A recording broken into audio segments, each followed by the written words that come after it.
Radio Mélodie. Ça y est, la rentrée est passée et avec Manuela Rossel, sophrologue et hypnothérapeute, on va parler un peu de nostalgie. C'est vrai que parfois, il faut savoir laisser derrière ce qui doit être derrière et on en parle avec toi. Bonjour Manuela.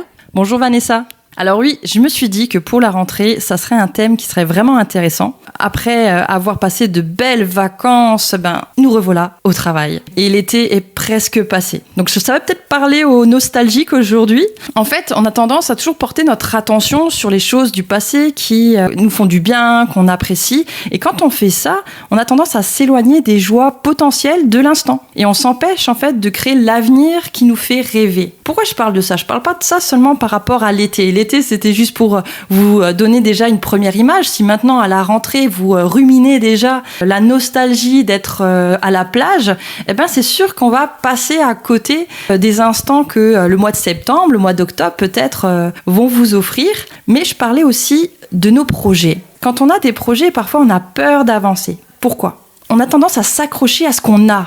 Et on a peur de lâcher ça. D'où l'importance de laisser derrière soi ce qui doit rester derrière. Peut-être, par exemple, si on a envie de changer de travail, on se rend compte en fait que notre travail est peut-être plus approprié aujourd'hui, c'est plus en adéquation avec ce qui nous correspond. Et quand on est dans ces genres de situations, ça nous demande en fait de laisser derrière donc le travail, cette personne de la relation ou encore ce logement qu'on a tellement adoré pendant tellement longtemps. Ça va nous demander de lâcher prise pour pouvoir avancer vers une meilleure vie qui nous correspondra mieux aujourd'hui.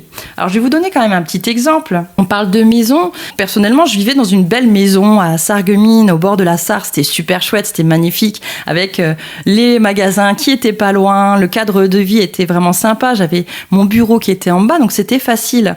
Sauf que mes aspirations ont changé avec le temps, parce qu'on n'est pas la même personne à 20 ans, à 30 ans et à 40 ans qu'on va être à 50, à 60 et plus tard. À un moment donné, il y a des choses qui bougent, on a des besoins, des envies qui sont différentes.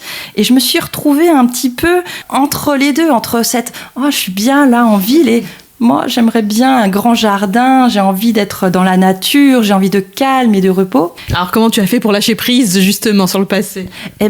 Quand on est dans ce genre de situation-là, déjà, c'est de faire les choses étape par étape. On voit d'abord le gros projet. Ou qu'est-ce que je peux faire en première étape ? Ça va être d'aller chercher des maisons sur l'Internet, d'aller visiter. Semer ses petits cailloux. C'est ça. Et après, en fait, les choses se font assez naturellement. Parce que là, pour l'exemple, nous avions trouvé une belle maison donc dans la nature. Comme ça nous plaisait, ça faisait vibrer quelque chose à l'intérieur, ça a été beaucoup plus facile de me dire, ok, mais en fait, c'est vraiment ça que je veux. Le fait d'avoir laissé derrière ce qui devait rester derrière me permet de me sentir vraiment heureuse et en harmonie avec moi-même.